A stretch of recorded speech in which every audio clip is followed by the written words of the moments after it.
Ahora sí. Buenas tardes, comenzamos con la retroalimentación de la evaluación de educación ciudadana, ¿ya? La que ustedes rindieron la semana pasada, en la cual participó prácticamente todo el curso. Creo que falta una prueba, pero esa normalmente después la envían por WhatsApp y no hay problema, ¿ya? Así que vamos a comenzar con la revisión. Acuérdense que el trabajo que ustedes hagan en las evaluaciones formativas tiene como finalidad ir reconociendo cuáles son las áreas más débiles que tenemos y aquellas que tenemos que reforzar. Cuando el periodo de suspensión presencial de clases se termine, ya sea en octubre o en otra fecha, lo primero que vamos a realizar son pruebas de diagnóstico, que es para ver cuánto aprendieron ustedes realmente. De ahí yo les puedo adelantar que aquellas personas que han trabajado de forma responsable, que han hecho su guía, que han prestado atención, que han estado consultando y que al final de cuentas han ido aprendiendo, son las personas que en un futuro van a tener menos trabajo porque ustedes ya han avanzado. Entonces aquellos que quizás les cueste un poco más y que tengan que reforzar un poco, los invito a que hagan ese trabajo, que nos consulten a nosotros, a los profesores, y que podamos ayudarlos a resolver las dudas que quizás vayan surgiendo en este proceso, ¿ya? Porque al volver a las clases presenciales, sea este año o el próximo, va a haber que realizarse un diagnóstico y claramente aquellas personas que quizás tengan más dificultades puede que en el futuro tengan que hacer más trabajo. Entonces lo ideal es que ustedes vayan avanzando ahora y de esa forma van ganando tiempo en el fondo, ¿ya? Además de que el aprendizaje es algo que nunca se les va a quitar. Yo hasta el día de hoy me acuerdo lo que me enseñó mi profe de historia. No de todos, pero de algunas cosas. Y espero que a ustedes les pase lo mismo igual y que logren convertir en suyo lo que nosotros estamos viendo acá.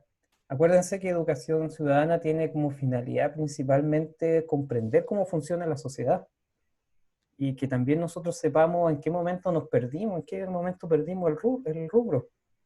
Muchas veces escuchamos a personas alegando, no, ¿cómo puede ser que este senador esté ahí? Ya, pues tú fuiste a votar, ¿cómo impediste que él saliera electo? Estas no son clases para tener un canal de YouTube. Lo siento, no, Patricia, no son clases para ser youtuber. Así que, bueno, los invito a que ustedes igual vayan cuestionándose qué es lo que pasó. Y ustedes van a construir la sociedad del mañana.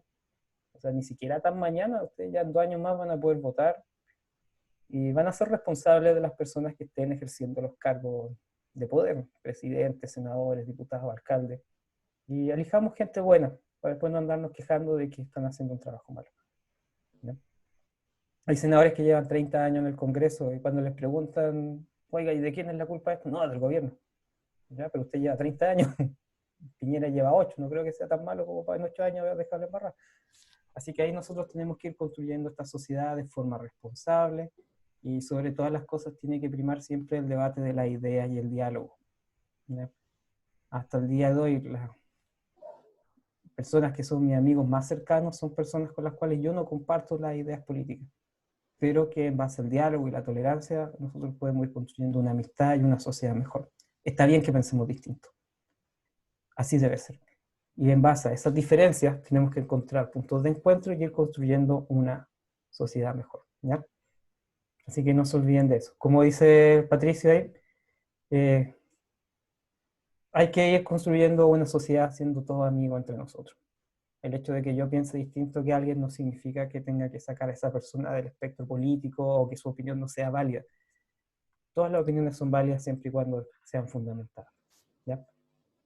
Por eso, en el tema de la nueva constitución o en el del apruebo o el rechazo, no se dejen llevar por el meme de Chayanne. Busquen fundamentos. Tomen decisiones informadas, ¿ya? Así que en un futuro, en esta misma asignatura, vamos a llegar incluso a debatir esos temas. Y que si usted está de acuerdo con cambiar la constitución, no sea porque sí, sino que sea porque tengo estas razones por las cuales hay que hacer una nueva.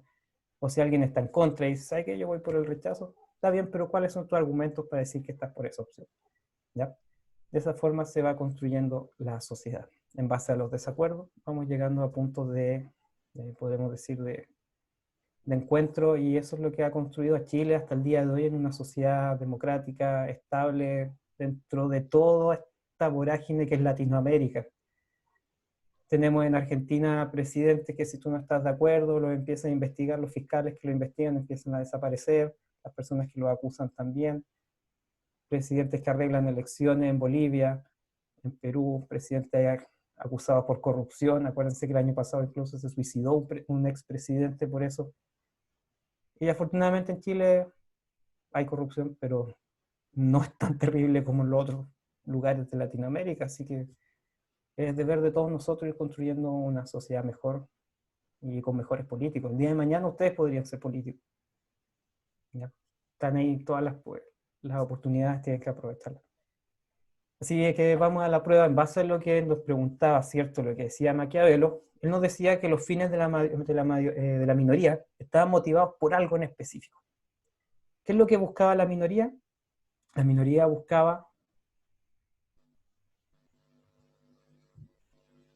pues, primero voy a responder lo que está diciendo Polet. Polet habla, ¿cierto?, de que por qué hubieron diputados que mandaron a los de su mismo partido político al tribunal. En primer lugar, ellos fueron al tribunal político del mismo partido. No es que hayan ido a un tribunal de justicia común y corriente. Lo que pasa es que, si ustedes son políticos, si son diputados, por ejemplo, senadores, dentro del Congreso, muchas de las decisiones que se toman se votan como partido. Es decir, si la UDI está en contra del retiro del 10% de los fondos, se espera que todos los diputados o todos los senadores de la UDI vayan por esa opción, porque votan en bloque. ¿Qué es lo que acusa el partido? Que están fallando al compromiso con el partido político, porque están votando por una opción que la UDI, por ejemplo, no representa. ¿Qué es lo que dicen los senadores? Los senadores dicen que ellos son independientes de poder votar como estimen conveniente. Y la UDI responde que si usted piensa así, entonces no debería estar en el partido político.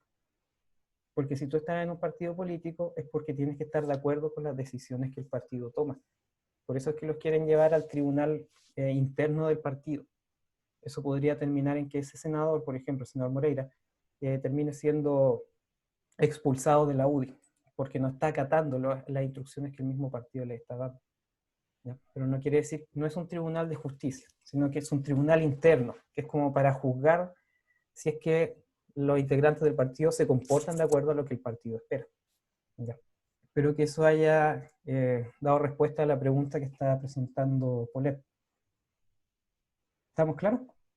Polet, ¿estamos bien? ¿Sí? Ah, súper. Ya, perfecto. Entonces ahora seguimos. Y en base a eso, ustedes pueden ver que lo que nos planteaba Maquiavelo es que la minoría está motivada por la ambición. Es decir, la minoría como que busca tener siempre más poder y busca satisfacer sus intereses. En cambio, el mismo Maquiavelo también nos planteaba que la mayoría buscaba, ¿cierto?, satisfacer el bien común. Por lo tanto, en la alternativa 1, la respuesta correcta correspondía a la ambición. Eso es lo que motiva a las minorías, a los grupos más pequeños. Los motiva el poder. De acuerdo a Montesquieu, él nos plantea que un régimen político se puede catalogar de acuerdo, ¿cierto?, con la naturaleza y su espíritu. Y cuando nosotros estamos hablando del espíritu, estamos hablando como de lo que está dentro del sistema, es decir, lo que le da vida al gobierno. Y cuando hablamos de la naturaleza, estamos hablando de la forma que tiene el gobierno, es decir, cómo está estructurado, y en cambio, lo que es el espíritu sería lo que lo lleva a ser, y lo que rige su funcionamiento. Cuando hablamos de Kant y que él nos plantea un gobierno republicano, nos dice que surge una estructura fundamental, ¿cierto?, que tiene libertades y derechos. Cuando nosotros hablamos de libertades, cuando nosotros hablamos de derechos, cuando hablamos de derechos, por ejemplo, estamos hablando de garantías que se le entregan a la persona. El derecho a la educación, por ejemplo, es decir, que yo pueda acceder a educarme. El derecho a la salud, es decir, que yo pueda acceder a las prestaciones médicas que necesito. ¿Ya? En el caso de nuestro país, todo esto está garantizado en la Constitución actual.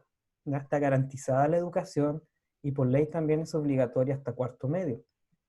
Si el día de mañana, supongamos que se vuelven a clase y sus padres no quisieran enviarlo al colegio, se podrían presentar incluso acciones judiciales en contra de ellos porque estarían vulnerando el derecho que ustedes tienen como niños a ser educados. ¿Ya? Por eso es un derecho. En otros colegios, que a mí me ha tocado trabajar a lo largo de mi vida, el colegio ha tenido que llevar a tribunales a algunos padres. porque no querían mandar a sus hijos a clase. Y al no enviarlo a clase, están vulnerando los padres el derecho a la educación de su propio hijo.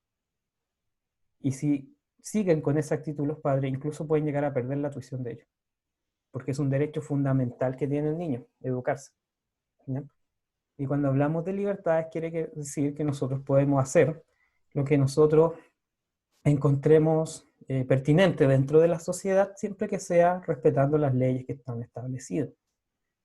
Como por ejemplo, siempre se ha dicho que la libertad de uno como persona acaba, ¿cierto?, donde empieza la libertad del otro, y también dentro de lo que permiten las leyes dentro del país. Acuérdense, cuando hablamos de libertad, quiere decir eso. No quiere decir que yo pueda hacer lo que me dé la gana.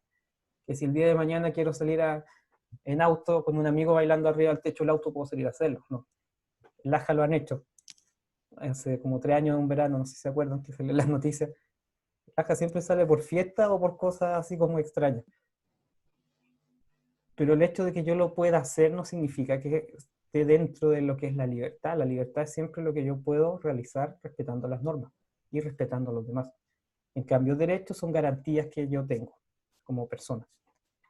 Por lo tanto, cuando hablamos de una estructura en la cual esto está garantizado, estamos hablando de un régimen constitucional, donde hay una constitución que es la base que rige el funcionamiento del país, la división administrativa del país, los cargos que van a existir, el tiempo que van a estar las personas en los cargos, todo eso está en la Constitución. Esas son normas que son más difíciles de cambiar.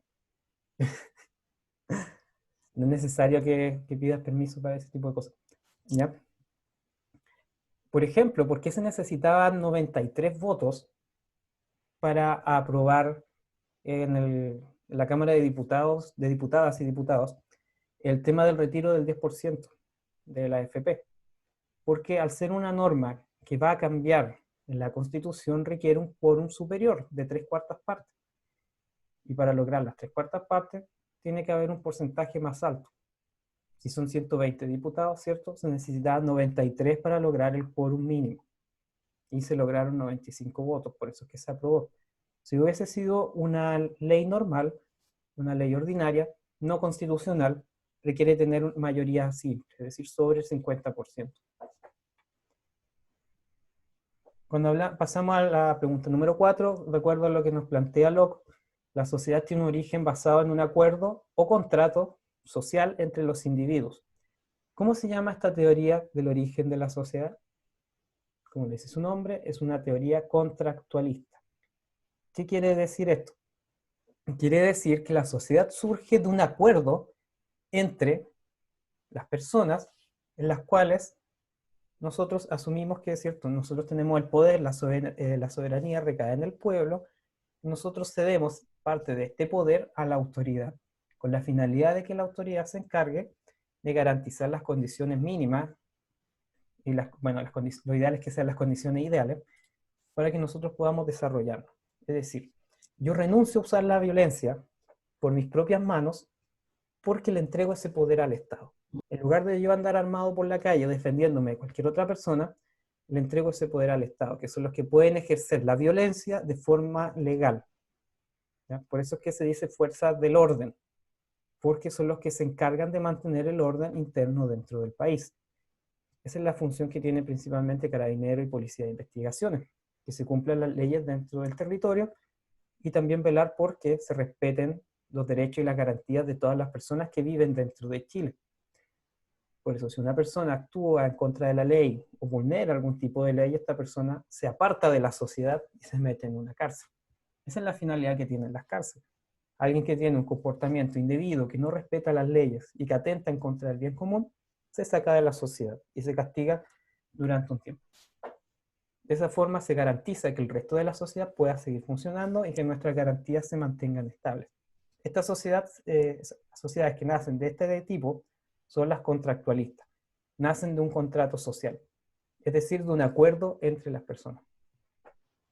Acuérdense que un contrato es un acuerdo entre partes. Una persona y otra acuerdan algo. No es necesario que un contrato esté ante notario para que sea válido. Todo acuerdo legalmente celebrado es una ley para las partes, de acuerdo a lo que dice el Código Civil actual. Por ejemplo, yo puedo hacer un contrato de arriendo y no es necesario que esté ante notario, siempre y cuando las cláusulas del contrato sean legales y estén de acuerdo la parte que es la arrendadora y el arrendatario. ¿Ya? El notario sirve como un ministro de fe nomás. Es como alguien que da fe que lo que está en el contrato es legal. Pero ustedes pueden hacer fácilmente un contrato de arriendo sin ir donde un notario.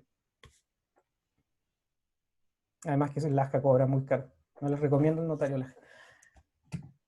Por la legalización de una copia cobra como 3.500 pesos. Y por ese mismo trámite, acá en Concepción cobran 1.000 pesos. Así que es bastante caro. Así que eso es lo que hace el notario, es como un ministro de fe. Él da fe que el contrato que se está firmando es legal y que cumple con todas las exigencias. El sistema se funda por un acto de consentimiento entre los miembros de la comunidad, quienes establecen la confianza de este sistema en el régimen político. Si esta confianza es vulnerada por los gobernantes, el poder retorna a cada uno de los miembros de la comunidad y el poder político se derrumba. ¿Ya? ¿Se acuerdan que esto lo estuvimos conversando en clase? Y yo les decía que si yo quería, teóricamente, legitimar el uso de la fuerza o el no obedecer las leyes, lo podía hacer mediante esta frase. Porque nos está planteando que si las personas que están gobernando no son de la confianza del pueblo, de las personas que la eligieron, se podría llegar a autorizar, entre comillas, teóricamente, que las personas vuelvan a tomar el poder y que saquen a quienes no corresponden de ahí. Que es similar a lo que pasó en Francia. Cuando sucede todo el tema de la Revolución Francesa es porque el pueblo se hartó y ya no aguantó más a los gobernantes que tenían. Estamos hablando de una nobleza que se encargaba de ellos vivir bien, de ellos comer, mientras el pueblo estaba muriéndose de hambre, sin trabajo y pasando, viviendo el infierno en la tierra, mientras ellos estaban en sus palacios abanicándose y comiendo pasteles. Y eso llevó a que el pueblo se rebelara. Por lo tanto, si las autoridades, si los gobernantes pierden la confianza del pueblo, teóricamente existe este derecho a rebelión. Lo que sí hay que dejar en claro que si yo me voy a rebelar en contra de la autoridad, tengo que tener por seguro que van a haber represalias. Y como pueblo tengo que estar dispuesto a aceptar que va a haber ese costo.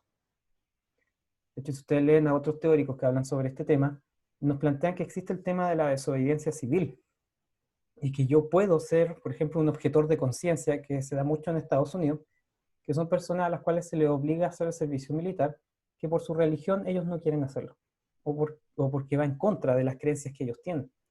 Y eso sería un objetor de conciencia. Es decir, él no está obedeciendo una norma, pero se está amparando en sus creencias, por ejemplo. Y eso es lo que valida que él no quiera respetar esa ley.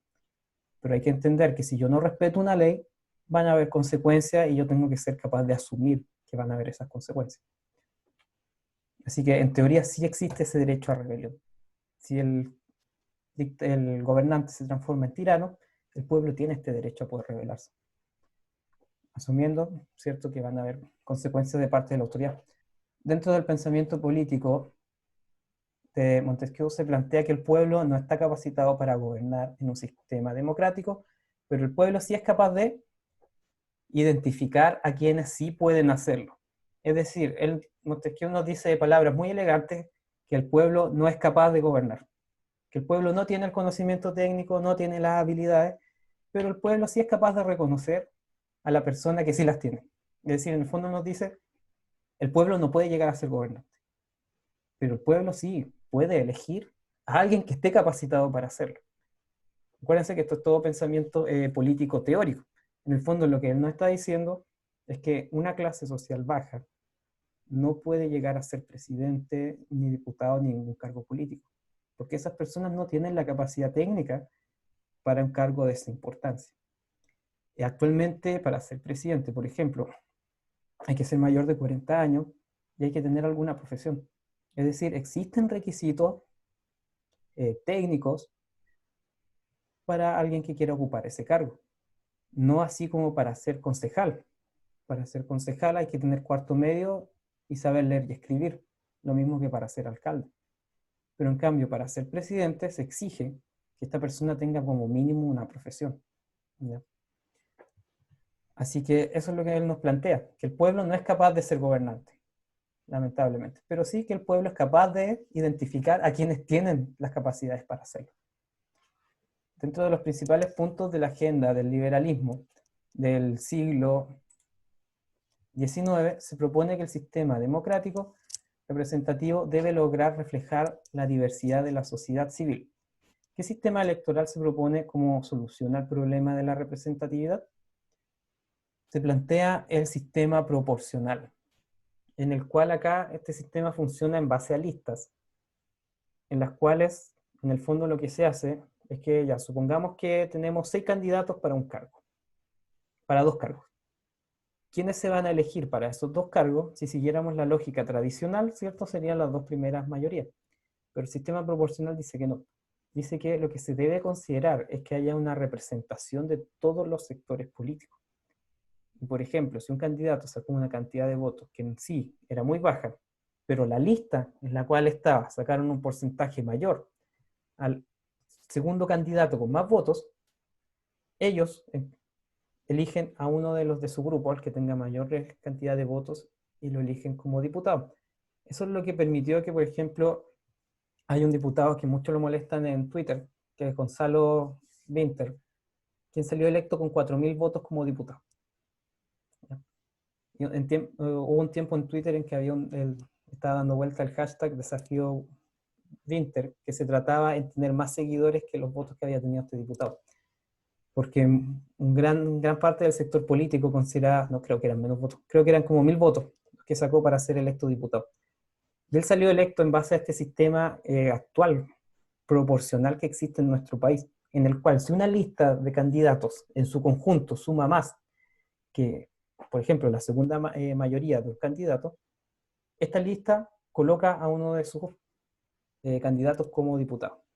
Y eso es lo que pasó en el caso de él. Él es parte del Frente Amplio. Llevaban un montón de candidatos, entre todos sumaban muchos más que la segunda mayoría. Y por eso es que él quedó electo, porque era el que más votos tenía de ese grupito donde habían puros con pocos votos. Y eso es lo que busca el sistema proporcional, mejorar la representatividad. Ojalá que todos los sectores de la ciudadanía estén presentes.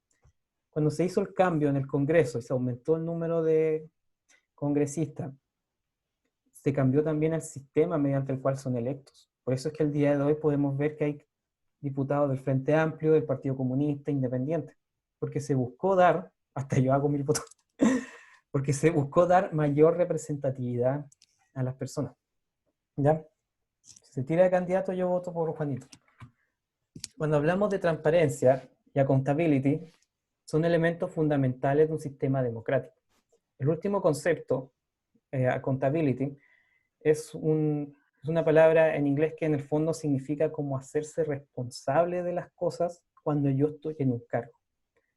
Muchas veces pasa que las personas que están en el poder, las personas que toman las decisiones, ¿cierto? Hacen cosas y después se hacen los locos.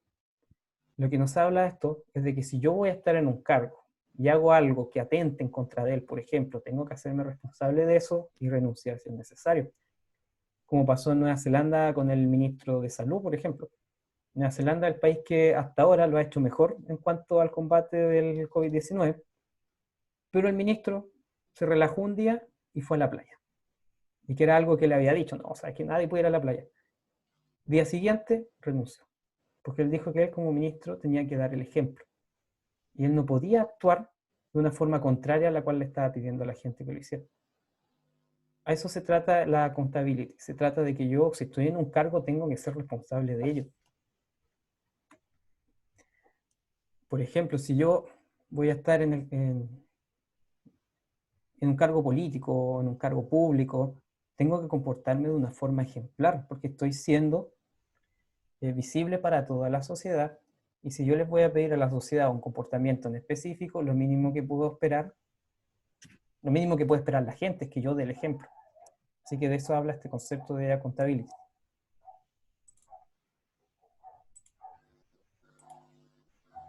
Ya. Si, perdón. Si diferenciamos a la nacionalidad y a la ciudadanía, ¿cuáles de las siguientes frases serían correctas? La nacionalidad otorga derechos y deberes, ¿cierto? Por ejemplo, el derecho a la educación, a la salud, o deberes como presentarse como vocal de mesa si yo soy llamado.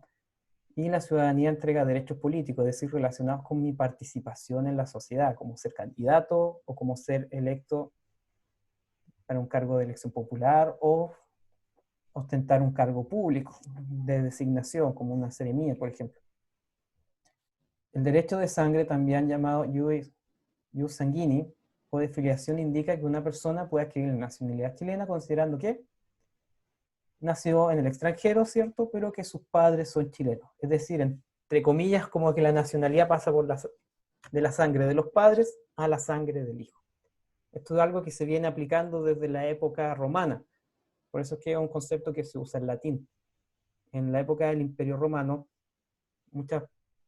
el derecho en el fondo se valía en una primera instancia, el derecho consuetudinario, se basaba en que la persona se le aplicaban las leyes del país del cual era originario. Por ejemplo, si una persona había nacido en Judea, en la zona actual de Israel, y cometía un delito en Roma, a esa persona se le iban a aplicar las leyes de Judea y no las leyes de Roma. Y de ahí surge la idea de que un ciudadano romano, el hijo de ciudadanos romanos, nacía también siendo ciudadano romano, que las leyes, en cierta forma, y la nacionalidad se pasaban de sangre en sangre. Por eso es que surge este concepto de jus sanguini. 11. Existen diversas maneras de perder el derecho a sufragio, según lo indicado en el artículo 16 de la Constitución. ¿En cuál de los siguientes ejemplos la persona perdería este derecho? Por tener una enfermedad crónica, una persona deja de ser chileno, por ejemplo. O sea, no puede votar si una persona tiene cáncer o algo por el estilo, no. Nada que ver. La condición de salud de una persona no tiene que ver con que esa persona pueda votar o no. De hecho, Profe, ¿sí? el Ignacio dijo que lo aceptara. Pero que entre con el nombre que corresponde.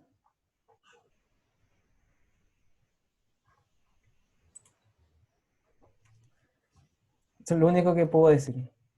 ¿Ya? Por ocupar un cargo público, si una persona es seremi, por ejemplo, no puede votar, no existe nada que lo impida. La única de las causales que sí impide sufragar, de las que está acá, es haber cometido un acto terrorista. ¿Ya? Esa es la única forma de la cual una persona se le quitaría el derecho a sufragio. Para obtener la ciudadanía chilena, ¿cuál de los siguientes no es requisito para obtenerla? Poseer la nacionalidad chilena. Estamos hablando de cuál no es requisito. Por ejemplo, ser militante de un partido político. Si yo quiero ser ciudadano en Chile, no es necesario que yo sea parte de algún partido que milite en un partido determinado.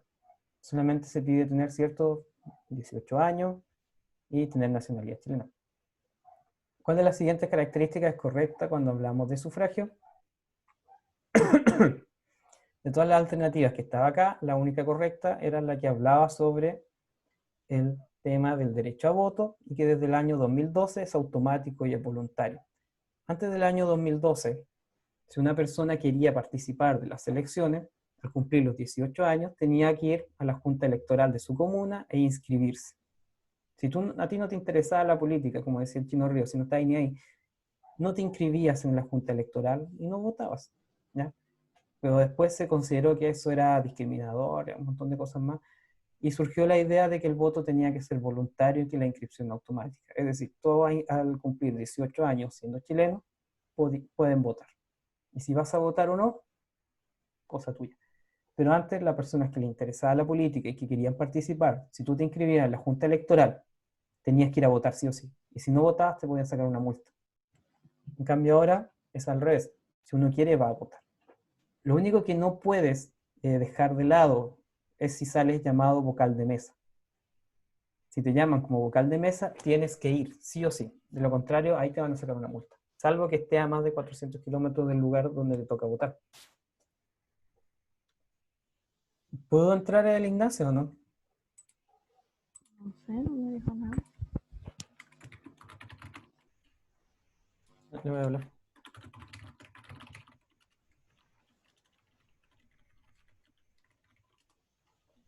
Sí, por regla general yo no acepto nombres extraños que tratan de ingresar. Así que por eso es que les pido que pongan Ignacio, Sebastián, Pato, no sé. Pero cualquier otra cosa rara los voy a banear al tiro. Y por último, nos faltaba la 14.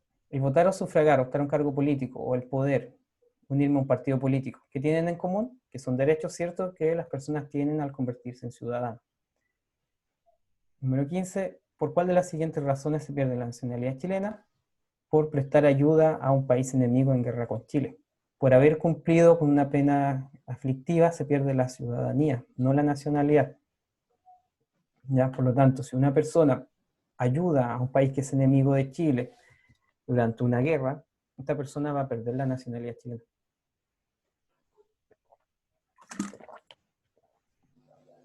Esta era la evaluación formativa de historia. A ustedes les llegó, creo, en la mañana les mandé la respuesta. No sé si les llegaron a todos sus correos. ¿Les llegaron? Sí, Sí. a mí sí. Y ahí les llegó el puntaje que habían obtenido. Creo que les dije en la mañana o en la tarde, no sé en qué momento, de que esta vez habíamos optado por que no le llegara de forma automática, porque algunas personas se habían puesto, por ejemplo, de nombre Felipe Camiroaga, habían puesto cualquier correo y de esa forma obtenían la respuesta. Y la finalidad de estas evaluaciones no es sacarse un 7. O sea, si a ustedes les va bien y tienen el 100%, genial. Pero si sacan un 50, un 60 o un 40 también está bien. Si la idea de esto, piensan que es como una prueba de diagnóstico. Lo importante acá es que la rindan a conciencia. ¿Ya? Eso hemos hecho harto énfasis las profesoras y los profesores de que lo importante acá es ver cómo han ido ustedes evolucionando en el aprendizaje a distancia, que claramente es más difícil que estando en la sala. Así que esa es la finalidad que tienen estas pruebas formativas. ¿Ya? Así que si alguien cree que copiando la respuesta la va a hacer de oro, lo único que va a hacer es engañarse a sí mismo. Acá lo fundamental es que ustedes sepan cómo van progresando, por lo que les decía al comienzo, que probablemente la persona que no ha trabajado bien, que no ha hecho su guía, al momento que volvamos, les va a tocar más trabajo. En cambio, la persona que sí ha estado de forma responsable, al momento de volver presencialmente a clase, y esta persona tenga todas sus guías, todo el trabajo realizado, esa persona ya va a haber tenido varios pasos adelantados y probablemente se le haga más relajado el trabajo más adelante. Pero lo principal va a ser el próximo año. El próximo año va a ser un año de nivelación, donde se va a tratar de recuperar lo que no vieron en tercero, más lo de cuarto medio. Así que yo les sugiero que avancen ahora lo que puedan, porque si no después la carga va a ser más pesada. No es por asustarlos, pero prefiero hablarles de forma franca y no contarles un cuento de hadas, sino decirles la realidad. Y hay asignaturas en las que afortunadamente la materia a trabajar, los contenidos y las habilidades a desarrollar no son tan densas como quizás puede ser matemática, que matemática tú sabes o no, no. Pero acá se trata de comprender fenómenos y ahí puede ir variando un poco el nivel de comprensión de ellos. Pero mientras se entienda a grandes rasgos, podemos decir que vamos bien. No sé si tienen alguna consulta de lo que fue la evaluación de la asignatura. ¿Cuál es mejor, mixta o convención constitucional? Ahí estamos en preguntas ya que buscan comprometer mi opinión política. Yo les puedo decir en qué consiste cada una de ellas, pero no les voy a decir cuál yo considero que es mejor. La convención mixta quiere decir que va a haber un 50% de parlamentarios y un 50% de gente que va a ser elegida para escribir la Constitución. Y cuando hablamos de convención constitucional, es un 100% de personas que se eligen con la finalidad de escribir una nueva Constitución. Ahí va a depender lo que se considere como... Es que si hablamos de mejor, estamos metiendo un juicio de valor. Ya no, yo no me quiero meter. Lo que sí les puedo contar en qué consiste cada una de ellas. ¿Ya? Convención mixta, 50% del Congreso, 50% gente electa. ¿Por qué, Juanito? Porque la idea es que no influya mi postura política en la de ustedes, que yo no le imponga un sector político. ¿Ya? O sea, todos tenemos uno. Pero la idea es que dejarlo fuera de acá y que este sea un espacio de diálogo. ¿Ya? Si ustedes me plantean, yo he escuchado argumentos a favor y en contra de las dos. por ejemplo, he escuchado que debería ser una convención mixta porque de esa forma hay un 50% de gente del Congreso que desde el punto de vista de algunas personas son los que tienen la responsabilidad de hacer las leyes y que deberían estar ahí porque manejan cómo funcionan las leyes, cómo funciona el país, y un 50% de gente que representa al pueblo, que es gente que probablemente no tenga un conocimiento técnico en esa área. Eso he escuchado como argumento a favor de la convención mixta. Hay otra gente que dice, no, tiene que ser una convención constitucional, porque de esa forma el pueblo va a ser representado en la nueva constitución. Entonces ahí depende lo que uno considere que es más relevante. ¿Ya? No sé si alguien quiera dar su opinión al respecto. Puede abrir su micrófono y hablar, no hay problema. Tomen agua. Hay que estar hidratado, es fundamental. Podemos hacer un debate más adelante. El rechazo versus el apruebo. A ver qué sale de ahí. Siempre que no pongan a Chayanne, no hay problema.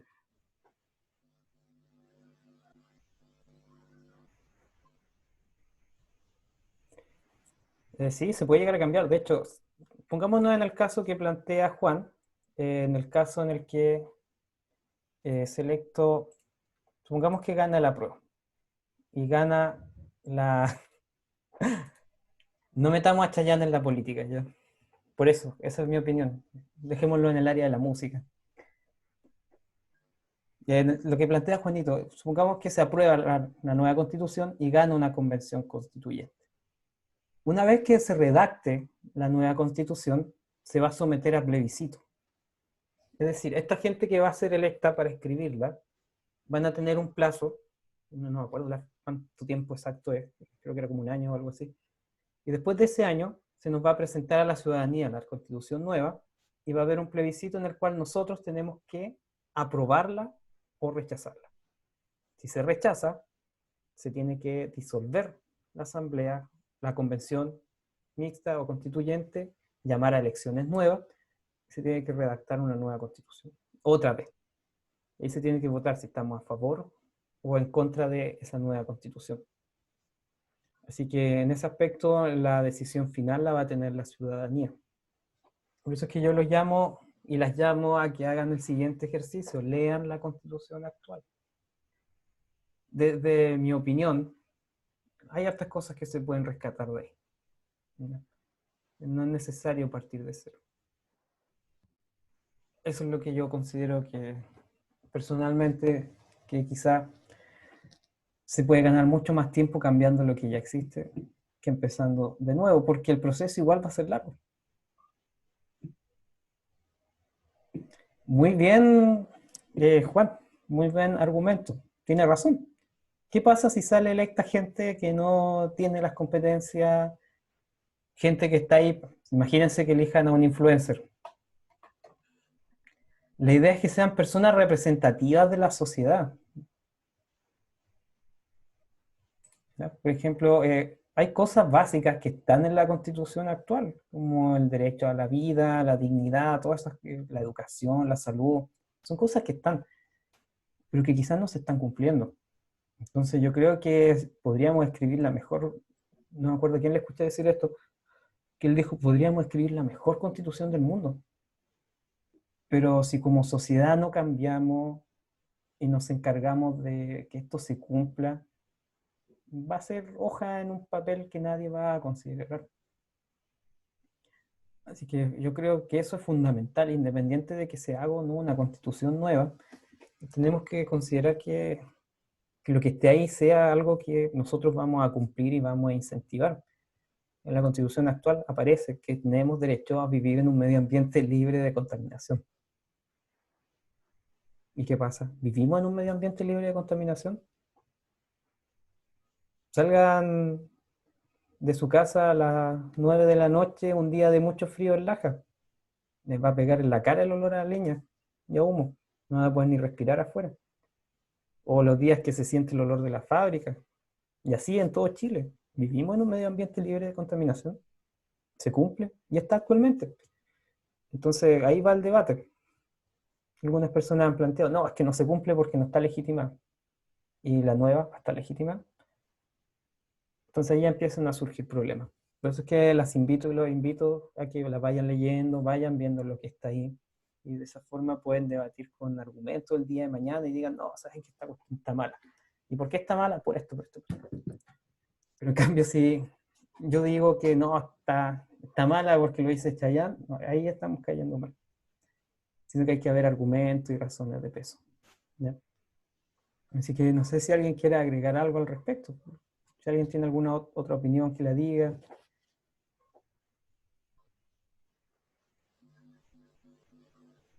No es que sea obligatoria el para nueva constitución. De hecho, hay un sector que quiere que sea obligatorio el voto porque de esa forma todos van a dar su opinión las personas. Pero actualmente no se ha hecho ese cambio, sigue siendo voluntario el voto. Es que, de hecho, eso es lo que se plantea del sistema anterior. Pues. Si yo quería votar, me inscribía. Y si no estaba ni ahí con votar, no estaba inscrito. Entonces había mayor participación, pero había menos gente que podía participar. Pero el trámite tampoco era algo que te quitara el sueño y algo tan complejo. Cuando yo cumplí 18 años, al día siguiente fui a la Junta Electoral en Laja y me inscribí para votar. No me demoré más de 5 minutos en hacer el trámite. Entonces no era algo tan complicado. Pero me acuerdo que mis compañeros de colegio decían, no, yo no voy a votar hasta que sea voluntario, hasta que sea automático. Y dije, ¿por qué? No, es que no deberíamos tener que inscribirnos. Y dije, ¿sabes que me demoré 5 minutos en hacer el trámite? No, pero es que está mal. La idea es que sean respaldar con ideas las cosas que nosotros hablemos y las decisiones. ¿Ya? No sé si alguien quiera dar su punto de vista. Aquí Juan nos ilustró con lo que él plantea y está muy bien planteado. Así que felicitaciones por su trabajo. No sé si alguien más quiera compartir su idea al respecto. Aprovechen.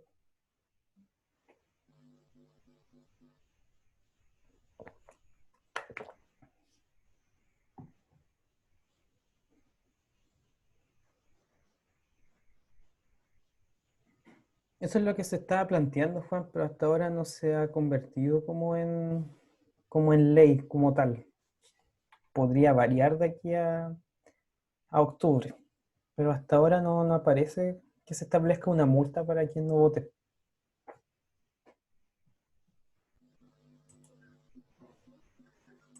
No sé si alguien quiere hacer alguna otra consulta ahora. Voy a dejar de grabar si es que tiene miedo de que su opinión quede grabada y después pueda ser usada en su contra en un tribunal.